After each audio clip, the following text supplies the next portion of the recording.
warahmatullahi wabarakatuh. Saya Ria Septiulandari, nomor absen 30. Nama saya Lovely Fubinur Maulia, nomor absen 20. Saya Putri Dian Fitriani, nomor absen 25. Ani Ramadhani, absen 4. Saya Putri Angelika, absen 26. Saya Firda Apriani Putri, nomor absen 13. Awal kedatangan bangsa Portugis ke Indonesia. Bangsa Portugis merupakan bangsa Eropa pertama yang mencapai Kepulauan Nusantara. Pencarian mereka untuk mendominasi sumber perdagangan rempah-rempah yang menguntungkan pada abad ke-16 dan usaha penyebaran Katolik Roma. Percobaan awal bangsa Portugis mendirikan koalisi dan perjanjian damai pada tahun 1512 dengan Kerajaan Sunda di Parahyangan gagal akibat sikap permusuhan yang ditunjukkan oleh sejumlah pemerintahan Islam di Jawa, seperti Demak dan Banten. Bangsa Portugis mengalihkan arah Kepulauan Maluku yang terdiri atas berbagai perkumpulan negara yang awalnya berperang satu sama lain namun memelihara perdagangan antar pulau dan internasional melalui penaklukan militer dan persekutuan dengan penguasaan setempat. Mereka mendirikan pos, benteng, dan misi perdagangan di Indonesia Timur termasuk Pulau Ternate, Ambon, dan Solor. Motivasi bangsa Portugis memulai petualangan ke timur menurut ahli sejarah dan arkeologi Islam Uka Jandrasasmita dalam buku Indonesia Portugal 500 Years of Historical Relationship CPSA 2002. 1. Feitoria emas. 2. Fortaleza kekayaan. 3. Gereja-gereja. Tahun 1487, Bartolomeus Dias mengitari Tanjung Harapan dan memasuki perairan Samudra Hindia.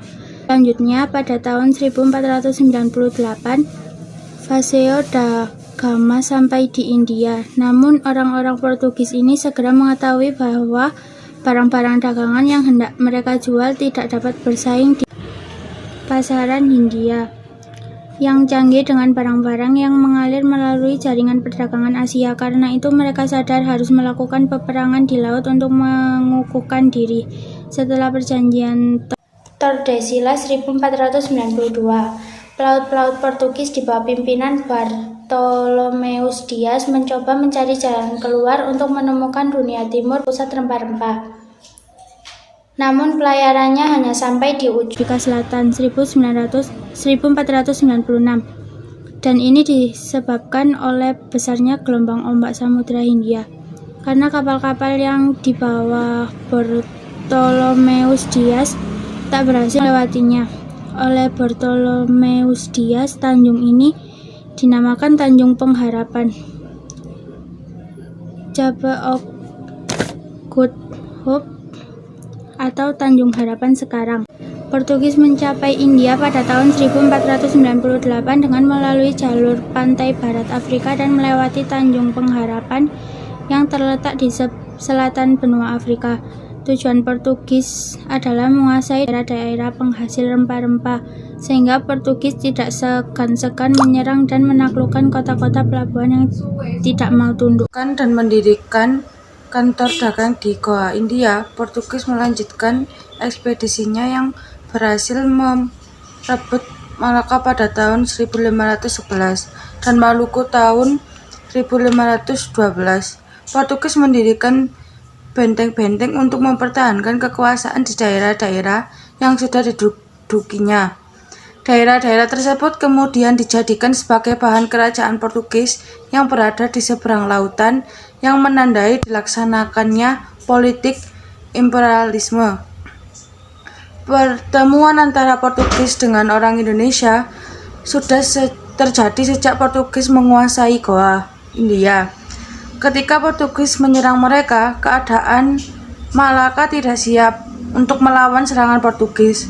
Ketidaksiapan dalam menghadapi serangan Portugis karena faktor kekuatan militer dan persenjataan yang tidak seimbang. Penguasaan terhadap Maluku terjadi ketika sedang adanya persaingan antara kerajaan Ternate dan Tidore. Dalam hal ini, Ternate meminta bantuan kepada Portugis untuk membantu mendirikan benteng pertahanan. Portugis memanfaatkan dengan baik situasi ini dengan memberikan bantuan kepada Ternate dengan meminta imbalan hak monopoli rempah-rempah.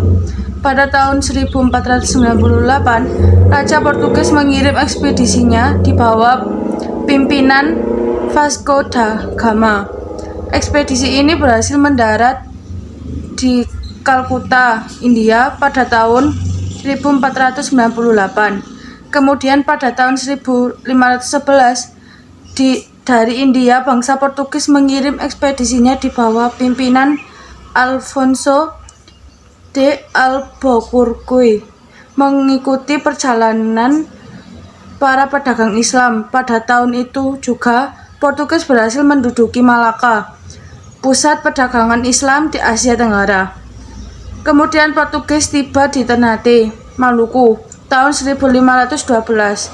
Awalnya masyarakat Maluku menyambut baik dan saling berebut menanamkan pengaruh kepada Portugis agar Portugis dapat membeli rempah-rempah dan membantu masyarakat Maluku menghadapi para musuh. Kedatangan bangsa Portugis diterima baik oleh Sultan Ternate adalah: 1. Portugis dianggap sebagai pembeli rempah-rempah dengan harga tinggi. 2. Portugis dimintai bantuan untuk bersama-sama menyerang Tidore. Pada saat itu, Kesultanan Ternate di Maluku diperintah oleh Keyel Darus meminta bantuan Portugis untuk mendirikan sebuah benteng agar terhindar dari serangan daerah lain. Tahun 1522, Portugis mengabulkan permintaan Sultan Ternate dengan mendirikan benteng Saint John. Benteng tersebut harus dibayar mahal dengan perjanjian monopoli perdagangan rempah-rempah. Perjanjian tersebut ternyata menimbulkan kesengsaraan rakyat tidak boleh menjual rempah dengan harga bebas karena harga sudah ditetapkan Portugis dengan harga murah. Akibatnya terjadi permusuhan antara Ternate dan Portugis. Sebab-sebab perlawanan rakyat Ternate terhadap Portugis. 1. Portugis melakukan monopoli perdagangan rempah-rempah di Ternate sehingga merugikan rakyat. 2. Portugis memaksa Sultan Ternate mengakui kekuasaannya di Ternate. 3. Portugis membunuh Sultan Hairun sebagai Raja Ternate. Lalu bangsa Spanyol pun tiba di Maluku. Timbullah pertentangan antara bangsa Portugis dan Spanyol. Pertikaian tersebut sejalan dengan adanya pertentangan Sultan Ternate dan Tidore. Untuk menyelesaikan pertikaian kedua bangsa kulit putih itu, Paus turun tangan pada tahun 1529. Dilakukan perjanjian Zaragoza. Isi perjanjian itu antara lain: 1. Bumi dibagi atas dua pengaruh, yaitu pengaruh bangsa Spanyol dan Portugis. 2. Wilayah kekuasaan Spanyol membentang Meksiko ke arah barat sampai Kepulauan Filipina, dan wilayah kekuasaan Portugis membentang dari Brazil ke arah timur sampai Kepulauan Maluku. Tujuan kedatangan bangsa Portugis. Secara umum, kedatangan bangsa Portugis dan bangsa Eropa lainnya ke Asia, termasuk ke Indonesia, dilandasi keinginan mereka untuk berdagang, menyalurkan jiwa penjelajah, dan menyebarkan agama sejak abad ke-13. Rempah-rempah memang merupakan bahan dagang yang sangat menguntungkan. Hal ini mendorong orang-orang Eropa berusaha mencari harta kekayaan ini sekalipun menjelajah samudra. Keinginan ini diperkuat dengan adanya jiwa penjelajah. Bangsa Eropa dikenal sebagai bangsa penjelajah, terutama untuk menemukan daerah-daerah baru. Mereka berlomba-lomba meninggalkan Eropa. Mereka yakin bahwa jika berlayar ke satu arah, maka mereka akan kembali ke tempat semula. Selain itu, orang-orang Eropa, terutama Portugis dan Spanyol, yakin bahwa di luar Eropa ada Prestor John, atau kerajaan yang penduduknya beragama Kristen.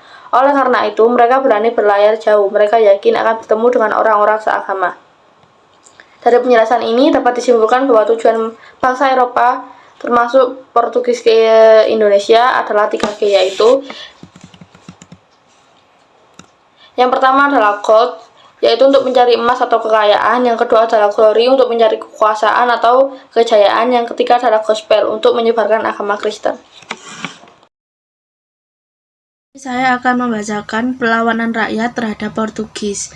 Setelah Malaka dapat dikuasai oleh Portugis 1511, maka terjadilah persaingan dagang antara pedagang-pedagang Portugis dengan pedagang di Nusantara. Portugis ingin selalu menguasai perdagangan, maka terjadilah perlawanan-perlawanan terhadap Portugis. Perlawanan tersebut antara lain: 1. Perlawanan di Aceh terhadap Portugis. Sejak Portugis dapat menguasai Malaka, kerajaan Aceh merupakan saingan terberat dalam dunia perdagangan. Para pedagang Muslim segera mengalihkan kegiatan pandangannya ke Aceh Darussalam. Keadaan ini tentu saja sangat merugikan Portugis secara ekonomis, karena Aceh kemudian tumbuh menjadi kerajaan dagang yang sangat maju. Melihat kemajuan Aceh ini, Portugis selalu berusaha menghancurkannya, tetapi selalu menemui kegagalan. Keberhasilan Aceh untuk mempertahankan diri dari ancaman Portugis disebabkan Aceh berhasil bersekutu dengan Turki, Persia, dan India. B. Aceh memperoleh bantuan kapal, prajurit, dan makanan dari pedagang Muslim di Pulau Jawa. C. Aceh dilengkapi persenjataan yang cukup baik dan prajurit yang tangguh. Di antara raja-raja kerajaan Aceh yang melakukan perlawanan: 1. Sultan Ali Mughayat Shah 1514 sampai 1528 berhasil membebaskan Aceh dari upaya penguasaan bangsa Portugis. 2. Sultan Alauddin Riayat Shah 1537 sampai 1568 berani menentang dan mengusir Portugis yang bersekutu dengan Johor. 3. Sultan Iskandar Muda 1607 sampai 1636. Sultan kerajaan Aceh yang terkenal sangat gigih melawan Portugis adalah Iskandar Muda. Pada tahun 1615 dan 1629, Iskandar Muda melakukan serangan terhadap Portugis di Malaka. Aceh Darussalam untuk mempertahankan diri dari ancaman Portugis antara lain: A. Aceh berhasil menjalin hubungan baik dengan Turki, Persia, dan Gujarat, India. B. Aceh memperoleh bantuan berupa kapal, prajurit, dan makanan dari pedagang Muslim di Jawa. C. Kapal-kapal dagang Aceh dilengkapi dengan persenjataan yang cukup baik dan prajurit yang tangguh. D. Meningkatkan kerjasama dengan kerajaan Demak dan Makassar. Permusuhan antara Aceh dan Portugis berlangsung terus, tetapi sama-sama tidak berhasil mengalahkan, sampai akhirnya Malaka jatuh ke tangan VOC tahun 1641. VOC bermaksud membuat Malaka menjadi pelabuhan yang ramai dan ingin menghidupkan kembali kegiatan perdagangan seperti yang pernah dialami Malaka sebelum kedatangan Portugis dan VOC. Kemunduran Aceh mulai terlihat setelah Iskandar Muda wafat dan penggantinya adalah Sultan Iskandar Thani 1636 sampai 1841. Pada saat Iskandar Thani, pemimpin Aceh masih dapat mempertahankan kebesarannya. Tetapi setelah Aceh dipimpin oleh Sultan Safiyatuddin 1641 sampai 1675, Aceh tidak dapat berbuat banyak mempertahankan kebesarannya. Ternate melawan Portugis. Pada awalnya Portugis diterima dengan baik oleh raja setempat dan diizinkan mendirikan benteng. Namun lama-kelamaan rakyat Ternate mengadakan perlawanan. Perlawanan ini terjadi karena sebab-sebab berikut ini. A. Portugis melakukan monopoli pertahanan. B. Portugis ikut campur dalam pemerintahan. C. Portugis ingin menyebarkan agama Katolik yang berarti bertentangan dengan agama yang telah dianut oleh rakyat Ternate. D. Portugis membenci pemeluk agama Islam karena tidak sepaham dengan mereka. E. Portugis sewenang-wenang terhadap rakyat. F. Keserakahan dan kesombongan bangsa Portugis. Berdasarkan faktor-faktor tersebut, maka kehendak Portugis ditolak oleh Raja Ternate. Rakyat Ternate dipimpin oleh Sultan Hairun bersatu dengan Tidore melawan Portugis, sehingga Portugis dapat didesak. Pada waktu terdesak, Portugis mendatangkan bantuan dari Malaka dipimpin oleh Antoni Galvo, sehingga Portugis mampu bertahan di Maluku. Pada tahun 1565, rakyat Ternate kembali di bawah pimpinan Sultan Hairun. Portugis berusaha menangkap Sultan Hairun, Namun, rakyat bangkit untuk melawan Portugis dan berhasil membebaskan Sultan Harun dan tawanan lainnya. Akan tetapi, Portugis melakukan tindakan licik dengan mengajak Sultan Harun berunding. Dalam perundingan, Sultan Harun ditangkap dan dibunuh. Perlawanan Ternate dilanjutkan di bawah pimpinan Sultan Bapulah, putra Sultan Harun. Pada tahun 1574, benteng Portugis dapat direbut. Kemudian Portugis menyingkir ke Hitu dan akhirnya menguasai dan menetap di Timor Timur sampai tahun 1975. Sampai 1640, di wilayah Indonesia meninggalkan bekas-bekasnya di dalam kebudayaan Indonesia saat ini. Peninggalan zaman kolonial Portugis, baik yang berupa kebudayaan rohani maupun jasmani, masih dapat kita saksikan hingga sekarang. Semboyan dari penjelajahan bangsa Portugis yaitu berusaha untuk menyebarkan agama Katolik pada daerah-daerah yang dikuasainya. Franciscus Xaverius, seorang misionaris, telah menyebarkan agama Katolik di Ambon. Banyak orang Ambon yang akhirnya memeluk agama Katolik dan terlibat dari nama-namanya yang meniru nama-nama bangsa Portugis seperti de Pereira, de Freitas Lopes, de Coelho, Dias, dan sebagainya. Benda-benda peninggalan bangsa Portugis kemudian dianggap keramat oleh bangsa Indonesia, seperti meriam yang terkenal dengan nama Nyai Setomi di Solo, Si Jagor di Jakarta, Ki Amuk di Banten, dan sebagainya. Khusus meriam Si Jagor yang terdapat di Jakarta dianggap sebagai alat perantara kekuasaan gaib untuk mendapatkan anak. Pengaruh lainnya seperti bahasa Portugis yang turut memperkaya jumlah kata-kata dalam bahasa Indonesia, seperti kata San Domingo, Tuhan yang keramat, gereja, mentega, mona dari kata Madonna, sinyo dari kata ignore, dan sebagainya. Adapun seni musik yang digemari oleh masyarakat Indonesia adalah seni musik keroncong yang berasal dari seni musik Portugis. Keroncong berbahasa Portugis yang pernah terkenal di Indonesia adalah keroncong Morisco. Periode kejayaan Portugis di Nusantara.